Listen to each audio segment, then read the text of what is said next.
잘 준비된 거래였다.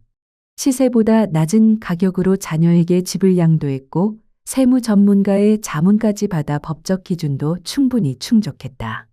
하지만 거래가 끝난 지 몇 달 뒤 김 실장 앞으로 한 통의 공문이 도착했다.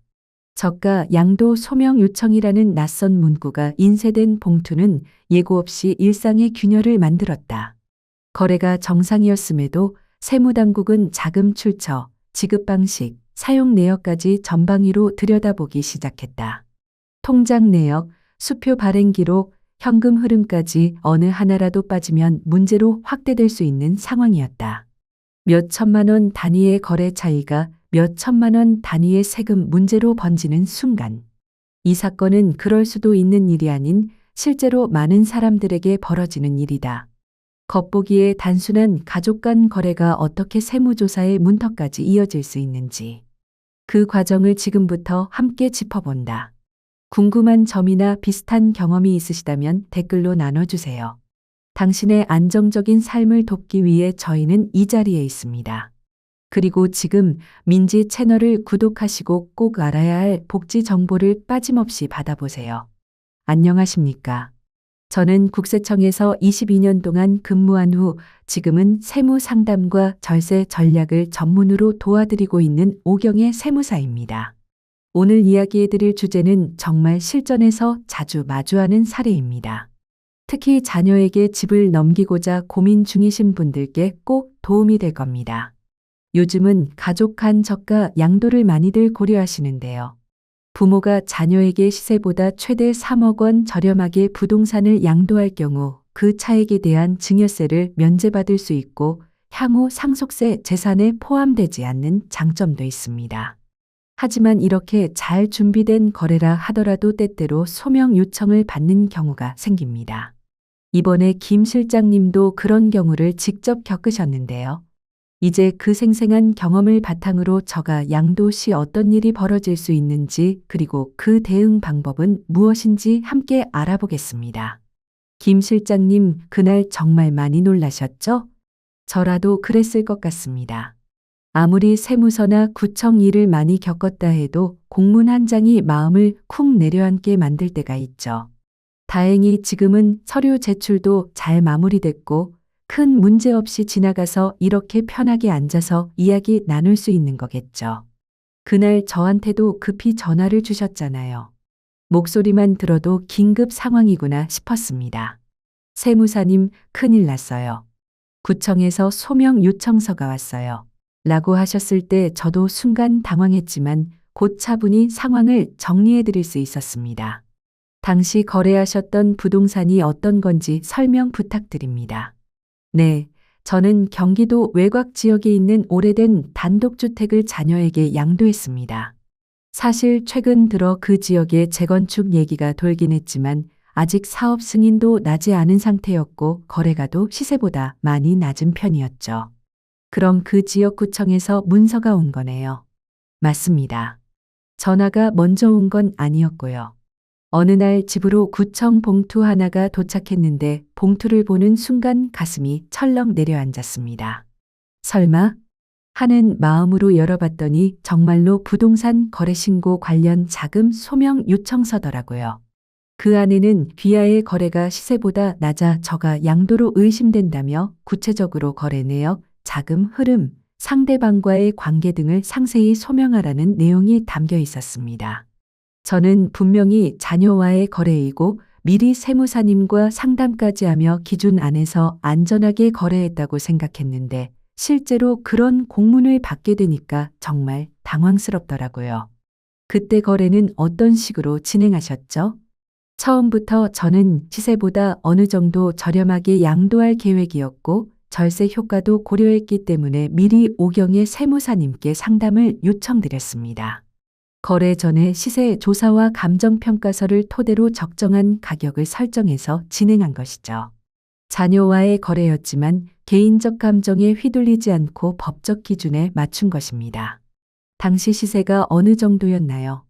비슷한 조건의 주택이 일반적으로 4억 원 정도에 거래되고 있었지만 저희 주택은 관리 상태가 나쁘고 매물도 잘 안 나가서 실제 거래가는 약 3억 초반대로 설정하게 되었습니다.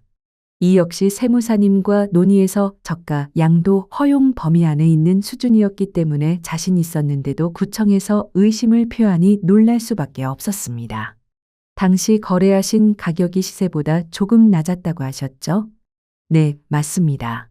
제가 양도한 주택은 시세가 약 4억 원 정도였는데 실제 거래는 3억 초반에 이루어졌습니다.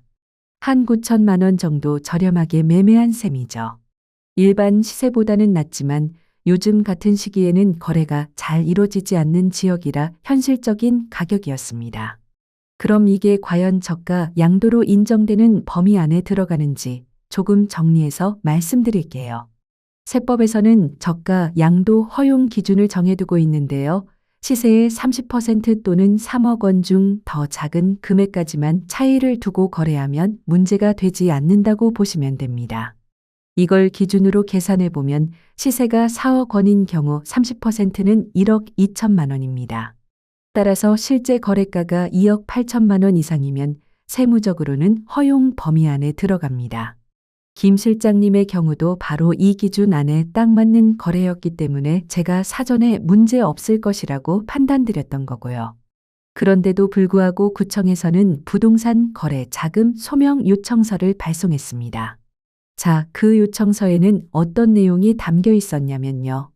귀하가 신고한 거래 금액이 시세보다 낮아 국토교통부로부터 저가 거래 의심건으로 통보되었고 추가 확인이 필요하다는 문구와 함께 몇 가지 서류를 제출하라는 요구가 있었습니다. 제출해야 할 서류는 다음과 같았습니다. 첫째, 실제로 작성한 매매 계약서를 제출해야 하고요. 둘째, 자금 조달 증빙 서류를 요청받았습니다. 저는 매도인이기 때문에 따로 돈을 마련한 건 없었지만 상대방 즉 제 자녀가 그 돈을 어디서 어떻게 마련했는지에 대한 자료를 제출해야 했던 겁니다. 예를 들면 자녀가 대출을 받았는지 부모로부터 증여를 받았는지 본인의 예금에서 출금했는지 등을 보여주는 서류들이 필요했죠. 거기에 더해서 어떤 방식으로 그 돈을 저에게 지급했는지 계좌이체인지 수표인지 현금인지 도 상세히 설명해야 했습니다. 그리고 저 같은 매도인에게도 추가적으로 요구된 내용이 있었습니다. 바로 그 돈을 받은 다음 어떻게 사용했는지까지 확인을 하라는 것이었습니다.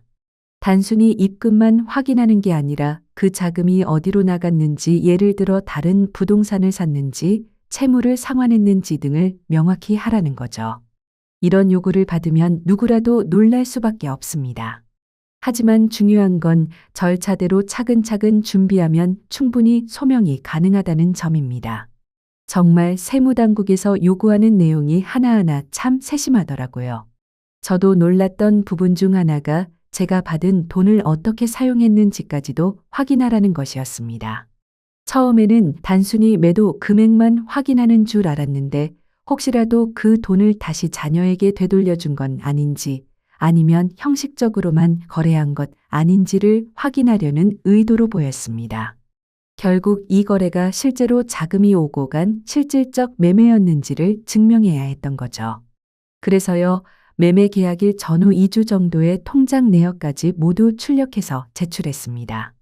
매수자인 자녀 쪽도 통장 내역과 자금 조달 자료를 냈고 저도 매도인으로서 입금 내역과 그 돈이 어디에 사용되었는지 명확히 정리해서 함께 냈습니다. 사실상 통장 속 거래 하나하나가 투명하게 보여야 되는 상황이었습니다. 이런 과정을 보면 이게 다운계약서나 허위 거래 같은 거랬다면 정말 그대로 적발될 수밖에 없겠다는 생각이 들더군요. 예를 들어 돈을 받은 뒤 바로 현금으로 다 인출했다거나 그 돈이 다시 상대방 계좌로 입금됐다면 세무당국이 그냥 넘기지 않겠죠. 하지만 다행히 저희 거래는 정상적인 저가 양도였습니다. 집이 잘 팔리지 않아 어쩔 수 없이 시세보다 싸게 판 것이었고 거래도 투명하게 진행됐습니다. 그럼에도 불구하고 왜 이렇게 싸게 팔았냐? 는 공문을 받으면 사람 마음이 괜히 불편해지는 건 어쩔 수 없습니다. 사실 저희 가족도 당시 상황이 급박해서 조금이라도 빨리 정리하고자 매매를 진행한 거였습니다. 지금 돌아보니 그때 제가 오경희 세무사님께 여러 번 질문드렸던 기억이 하나씩 떠오릅니다. 아마 작년 말쯤이었을 거예요. 그리고 올해 4월쯤 구청에서 이 서류 요청을 받은 거죠. 제출해야 할 서류가 정말 많았습니다. 양측에서 각각 필요한 서류를 다 모아서 제출하고 나니 구청 쪽에서 전화가 한 통 오더군요. 제가 한 가지 서류를 빠뜨려서 추가 제출을 요청받았습니다. 그때 제가 궁금한 게 생겨 구청 담당자에게 조심스럽게 여쭤봤어요. 제가 알기로는 4억 시세에 3억 초반이면 저가 양도 허용 범위 아닌데 왜 이 소명 대상이 되었나요? 라고요. 그랬더니 담당자께서 이렇게 말씀하시더군요. 요건은 충족된 게 맞습니다. 다만 최근에 유사한 사례 중 다운계약이나 형식적 거래가 많아져서 정황상 추가 확인이 필요했습니다. 기분 나쁘게 생각하지 않으셨으면 좋겠습니다. 라고요. 그 말을 듣고 나서야 마음이 좀 놓였습니다. 괜히 나만 집어낸 게 아니라 절차상의 일환이었구나 싶었습니다. 구청 담당자께서 마지막에 저에게 조용히 말씀해 주셨던 게 기억납니다. 선생님, 통장 내역을 확인해 보니 앞뒤 흐름이 깔끔하게 정리되어 있어서 별다른 문제는 없어 보입니다. 의심하실 필요는 없을 것 같습니다. 그 말에 제 마음도 조금은 놓였습니다. 물론 그 전에 통장 원본을 제출하면서도 긴장됐죠. 혹시라도 뭔가 오해가 생기진 않을까 걱정이 컸거든요. 그래서 저는 처음부터 오경희 세무사님과 함께 거래 구조를 세심하게 짜두었습니다. 100원 한 장이라도 의심받을 일이 없도록 계좌이체 시점이나 자금 흐름까지 다 정리했었죠. 세무사님도 정상적인 거래라면 오히려 더 투명하게 보여줘야 한다. 고 말씀해 주셨고요. 그런데 이렇게 구청에서 어떻게 저희 거래를 알게 된 걸까요? 이건 법적으로 정해진 신고 절차와 연결돼 있습니다. 부동산을 거래하면 계약 체결일로부터 30일 이내에 실거래가 신고를 해야 하는데 신고한 금액이 시세보다 많이 낮은 경우에는 국토교통부 시스템에서 이상 거래로 자동 감지됩니다. 이후 관할 지자체나 세무서로 통보가 되고 소명 요청서가 발송되는 겁니다. 이때는 단순히 금액이 낮다는 이유만으로 의심하는 것이 아니라 진짜로 돈이 오갔는지 확인하기 위한 절차입니다. 즉, 실제 계좌이체가 있었는지 아니면 형식적 계약으로 보고 그 돈이 다시 되돌아간 건 아닌지 등을 따져보는 것이죠. 이런 부분을 어기면 과태료는 물론 경우에 따라선 세무조사까지 이어질 수 있습니다. 다행히 저희는 거래 자체가 투명했고 시세 대비 허용 범위 안에 있었기 때문에 구청에서도 정상적인 거래로 판단된다고 마무리를 해주었습니다. 그런데 여기서 한 가지 아쉬운 점이 있습니다. 절차가 모두 끝났다고 해서 따로 공문으로 처리 완료라는 문서를 보내주는 건 아니더라고요. 저도 전화로 이상 없는 걸로 정리했습니다. 라는 말을 듣고서야 안심할 수 있었습니다. 만약 전화까지 받지 못했다면 한동안은 혹시 또 뭐가 올까 하고 마음을 졸였을 겁니다. 이번 경험을 통해 제가 다시 한번 느낀 건 저가 양도라는 게 분명히 절세에 도움이 되는 방식이긴 하지만 정말 정확하게 준비해야 한다는 겁니다. 사전에 충분한 상담을 받고 모든 서류와 절차를 법 기준에 맞게 처리하지 않으면 아무리 선한 의도로 거래를 해도 의심받을 수 있습니다. 허용 범위도 정확히 알고 계셔야 해요. 그냥 시세보다 싸게 팔면 된다고 생각하시면 안 됩니다. 그 레인지를 넘는 순간 오히려 불이익을 받을 수 있으니까요. 지금부터는 세법상 조금 더 구체적인 내용을 말씀드려야겠습니다. 예를 들어 시세가 4억 원인 부동산을 자녀나 형제 등 가족에게 양도한다고 가정해보죠. 이 경우 특수관계인 간의 거래로 분류됩니다. 국세기본법에서는 특수관계인을 사촌 이내의 친족, 삼촌 이모 등 인척까지로 정의하고 있고 이 범위에 해당하면 거래가액이 아무리 3억 원으로 계약되었더라도 세무상으로는 시세인 4억 원을 양도가액으로 간주하게 됩니다. 즉, 양도소득세는 실거래가인 3억 원이 아니라 시세인 4억 원을 기준으로 계산해야 한다는 의미죠. 이와 마찬가지로 매수자인 자녀의 취득가액도 3억 원이 아닌 4억 원으로 신고해야 합니다. 이 부분을 혼동해서 실제 거래가액으로 신고했다가 불이익을 받는 경우가 있습니다. 실제로 저에게 전화 주신 한 분이 계셨는데요. 자녀에게 3억 원의 집을 넘겼고 양도가액도 3억 원으로 신고한 거죠. 그런데 세무서에서는 시세 4억 원을 기준으로 다시 과세를 하게 됩니다.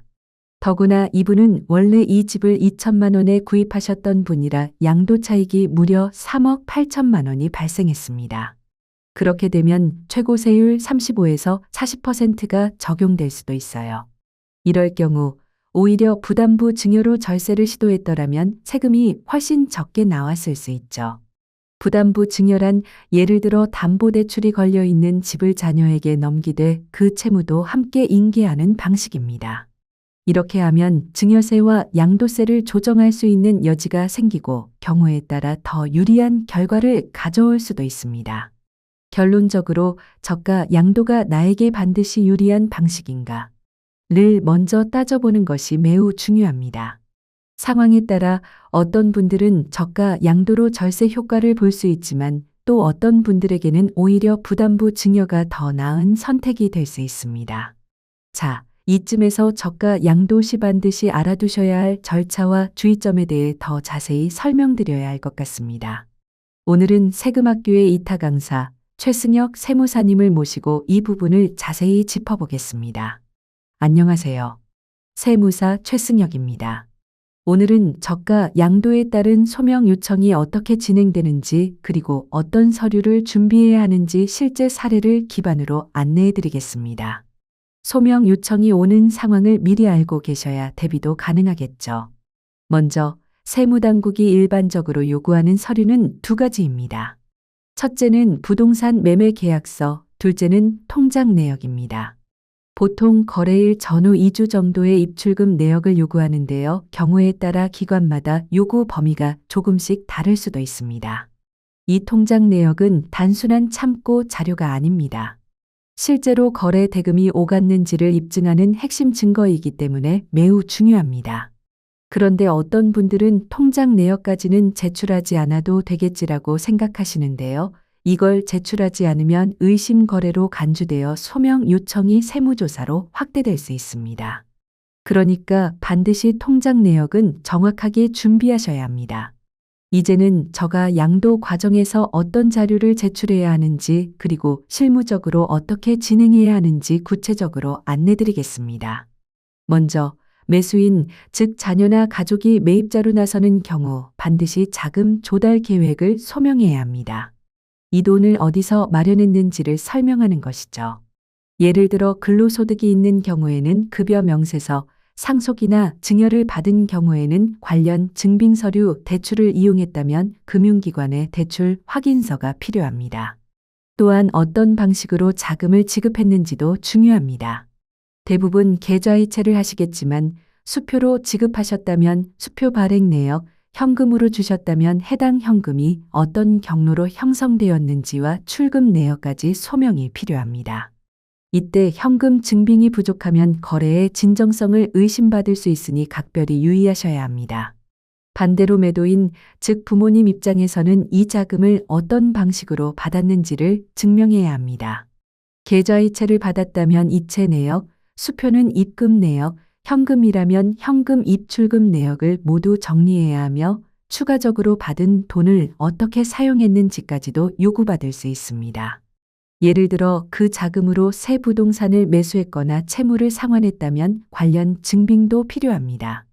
여기서 한 가지 주의하실 점이 있습니다. 가족 간 거래라고 해서 직접 거래하겠다는 분들이 계시는데 웬만하면 공인중개사를 통해 거래하시기를 권장드립니다. 중개 수수료가 아깝다고 생각하실 수 있지만 중개인 없이 거래할 경우 향후 문제가 생겼을 때 입증 자료가 부족해 불리해질 수 있습니다.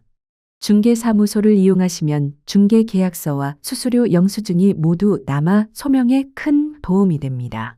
중요한 건 이겁니다. 세무당국은 왜 싸게 팔았는지를 따지는 것이 아니라 실제로 돈이 오간 유상 거래인지 아닌지를 확인하려는 것입니다. 가족 간 거래에서는 계좌이체 후 다시 현금으로 돌려주는 등의 사례가 종종 문제가 되기 때문에 이런 부분을 사전에 인식하고 철저히 대비하셔야 합니다. 이제 많은 분들이 궁금해하시는 실제 저가 양도 절차에 대해 설명드리겠습니다. 저가 양도를 계획하고 계시다면 반드시 아래 두 가지를 먼저 고려하셔야 합니다. 첫째, 정말 절세가 가능한 상황인지부터 판단하셔야 합니다. 염지훈 세무사님도 여러 번 강조하셨듯 무조건 저가 양도를 한다고 해서 세금이 줄어드는 것은 아닙니다. 예를 들어 1세대 1주택자이면서 비과세 요건을 충족한다면 저가 양도로도 절세 효과를 볼 수 있지만 다주택자인 경우 오히려 세금이 더 늘어날 수 있습니다. 상황에 따라 부담부 증여나 단순 증여가 더 나은 선택일 수 있습니다. 둘째, 자녀가 정말로 대금을 지급할 수 있는 능력이 있는지 확인하셔야 합니다. 아무리 가족 간 거래라도 자금의 흐름이 명확해야 하며 자녀가 자금 여력이 없다면 향후 증여로 간주되어 세금 문제가 생길 수 있습니다. 이제 실제 절차를 간단하게 말씀드릴게요. 이제 저가 양도를 실제로 어떻게 진행해야 하는지를 절차 순서대로 정리해 드리겠습니다. 두 번째 단계는 양도계약서 작성입니다. 이미 말씀드렸듯이 가족 간 거래라 하더라도 공인중개사를 통한 계약을 권장드립니다. 중개계약서를 남겨두면 나중에 소명 시에도 큰 도움이 됩니다. 예를 들어 시가가 30억 원인데 자녀에게 27억 원에 양도한다고 하면 공인중개사를 통해 27억 원으로 계약서를 작성하게 됩니다. 이때 시세보다 약 3억 원 낮게 계약한 것이죠. 그 다음은 계약금과 잔금을 지급하게 됩니다. 계약 절차가 완료되면 공인중개사를 통해 실거래가 신고를 하게 되는데 이때도 실제 거래가인 27억 원으로 신고하게 됩니다. 여기서 주의하실 점이 하나 있습니다. 자금 조달 계획서를 반드시 함께 제출하셔야 합니다. 해당 부동산이 조정 대상 지역이라면 당연히 제출해야 하고 조정 대상 지역이 아니더라도 거래 금액이 6억 원을 초과하면 의무적으로 제출해야 합니다. 자금 조달 계획서는 이후에 소명 요청이 들어올 때 핵심적으로 활용되는 자료이기 때문에 처음부터 정확하게 작성하시는 것이 좋습니다. 그 다음으로는 소유권 이전 등기 절차입니다. 이는 보통 법무사를 통해 진행하게 되며 거래가 완료되면 등기 이전이 마무리됩니다. 그리고 마지막으로 양도소득세 신고입니다. 양도세 신고는 잔금을 지급하거나 등기 이전을 한 날 중 빠른 날을 기준으로 그 달 말일부터 2개월 이내에 해야 합니다. 이제 중요한 부분입니다.